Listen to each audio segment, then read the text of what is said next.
मोदी का सांसद कहता है कि देश में गृह युद्ध कराने के लिए सीजेआई संजीव खन्ना जिम्मेदार हैं और मोदी का दलाल पत्रकार कहता है कि पहलगाम में हुए आतंकी हमले के लिए सुप्रीम कोर्ट जिम्मेदार है। जी हां, चौके मस्त सच है। आपको बता दें कि गृह मंत्री अमित शाह के बचाव में गोदी मीडिया ने सारी की सारी हदें ही पार करके रख दी हैं। खुलासा हुआ है कि गृह विभाग के आदेश पर सेना को हटाया गया और जब आतंकी हमला हुआ तो वहां पर एक भी सेना का जवान मौजूद नहीं था, जिसका फायदा आतंकियों ने उठाया और सेना की वर्दी में आतंकी घटना को अंजाम दिया है। तो कायदे से इस खुलासे के बाद गृह मंत्री अमित शाह को तत्काल प्रभाव से इस्तीफा दे देना चाहिए। लेकिन इस्तीफा देना तो दूर की बात है, गजब तो इस बात को लेकर हो गया है कि जब सुप्रीम कोर्ट को आतंकी हमले के लिए जिम्मेदार ठहराया जा रहा है। आपको बता दें कि जब से गोदी मीडिया ने बेशर्मी की हद पार की है, बवाल खड़ा हो गया है। तो ऐसा क्या कह दिया है गोदी पत्रकार ने, पहले आप बयान सुनिए, फिर सुप्रीम कोर्ट ने जम्मू कश्मीर पर क्या आदेश पारित किया और अमित शाह समेत अजीत डोभाल को आखिर क्यों इस्तीफा देना होगा, उस पर आते हैं। Problem in our country is we don't talk straight. There was no need, in my view, for the Supreme Court to waste time getting into whether 370 abrogation was valid or not. It was a waste of time because, with the greatest of respect to the judges, they will not take responsibility for the security situation. These are matters in which the governments and armies must be given a free hand.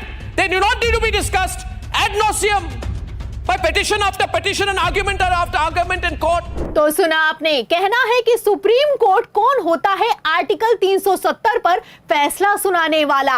Supreme court security के लिए जिम्मेदार नहीं है, army और सरकार को free hand होना चाहिए। तो क्या पहलगाम में जो हुआ है उसके लिए सुप्रीम कोर्ट जिम्मेदार है, ये कहना है अर्नब गोस्वामी का?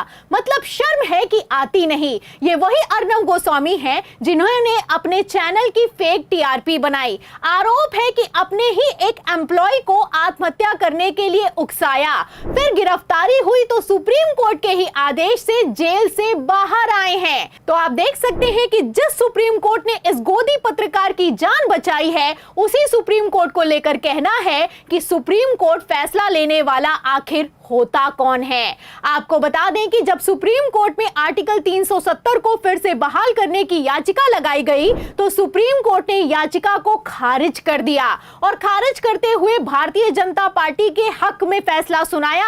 सुप्रीम कोर्ट ने कहा कि 370 फिर से बहाल नहीं होगा, वो कैंसिल ही रहेगा, पहली बात। दूसरा, सुप्रीम कोर्ट ने कहा कि जम्मू कश्मीर में सितंबर में 2024 में चुनाव होंगे। आपको बता दें कि सुप्रीम कोर्ट के इस फैसले की खुद प्रधानमंत्री नरेंद्र मोदी ने सराहना की और लिखा कि सुप्रीम कोर्ट का फैसला एक आशा की किरण है, एक उज्जवल भविष्य का वादा है। लेकिन आज जब अमित शाह के इस्तीफा देने की नौबत आ गई है तो भाजपा के इशारे पर गोदी मीडिया उसी सुप्रीम कोर्ट को टारगेट कर रहे हैं। कहना है कि सुप्रीम कोर्ट कौन होता है फैसला लेने वाला कि जम्मू कश्मीर में कब चुनाव होंगे, कब चुनाव नहीं होंगे। मतलब इन लोगों को शर्म है कि आती नहीं। जब जम्मू कश्मीर पर बोलते हैं तो मणिपुर को कैसे भूल जाते हैं? वहां पर तो बीजेपी की सरकार थी, वहां पर तो भारतीय जनता पार्टी का मुख्यमंत्री था, फिर भी 3 साल से मणिपुर जल रहा है, दंगे जैसे हालात हैं।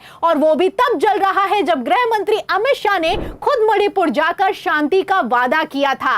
अरे वादा तो छोड़िए, जब सरकार गिरने की नौबत आई तो राष्ट्रपति शासन लगाकर किस तरीके से भारतीय जनता पार्टी ने अपनी नाक बचाई है, ये किसी से छुपा हुआ नहीं है। फिलहाल कैसे खेला चल रहा है, इसके लिए मैं आपको 2 तस्वीरें भी दिखा देती हूं। तस्वीरें आप अपनी फुल स्क्रीन पर देखिए। आप देख सकते हैं कि आज जैसे गृह मंत्री अमित शाह जम्मू कश्मीर में पीड़ितों को दिलासा दे रहे हैं, वैसे ही मणिपुर के लोगों को भी दिलासा और भरोसा दिया था। लेकिन आज वही भरोसा टूट चुका है।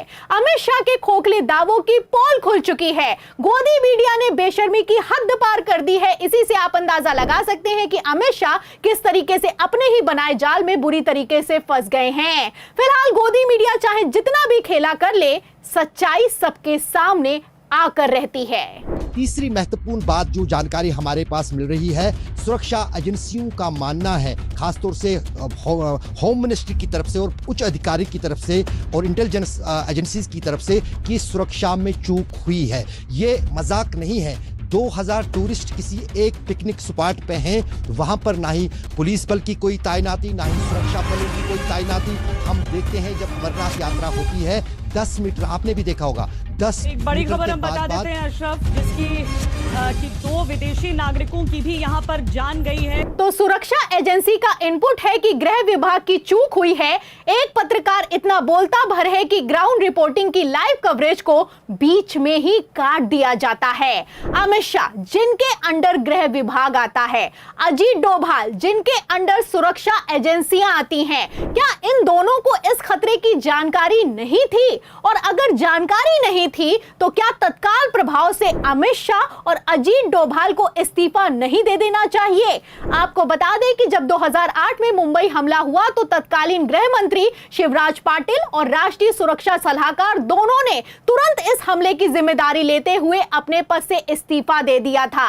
2008 में सरकार को इस हमले के लिए जिम्मेदार ठहरा रहा था। गोदी मीडिया चीख रहा था, चिल्ला रहा था।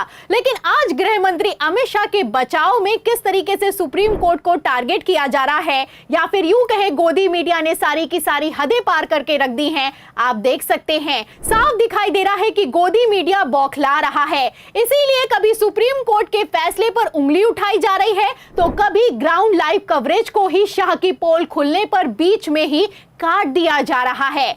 आपको बता दें कि 2008 की खबर 2025 में तेजी से वायरल हो रही है, लेकिन 56 इंच का दावा करने वाली मोदी सरकार को शर्म है कि आती नहीं। और बेशर्मी तो इतनी सवार है कि मोदी सरकार और मोदी की पालतू मीडिया ने अपनी नाकामी के लिए सुप्रीम कोर्ट को निशाना बनाना शुरू कर दिया है। किसी ने ठीक ही कहा है कि जब नाश मनुज पर छाता है तो सबसे पहले विवेक मर जाता है। तो क्या यही कुछ होता हुआ नजर आ रहा है? क्या इस बार सुप्रीम कोर्ट से पंगा लेकर भारतीय जनता पार्टी ने ताबूत की आखिरी कील को ठोक दिया है? और सबसे बड़ा सवाल, क्या सुप्रीम कोर्ट पर सवाल करने से शाह और डोभाल के इस्तीफे का सवाल खत्म हो जाएगा? इन सभी सवालों के जवाब में आपको क्या लगता है? जिस तरीके से प्रधानमंत्री नरेंद्र मोदी ने अपना सऊदी अरब का दौरा अधूरा छोड़ दिया है, जिस तरीके से प्रधानमंत्री नरेंद्र मोदी ने आदेशित किया है और गृह मंत्री अमित शाह भागे भागे श्रीनगर पहुंचे हैं, जिस तरीके से पूरा का पूरा इकोसिस्टम काम कर रहा है और जिस तरीके से गोदी मीडिया ने सुप्रीम कोर्ट को टारगेट किया है, आपको क्या लगता है? क्या गृह मंत्री अमित शाह की कुर्सी इस बार बच पाएगी?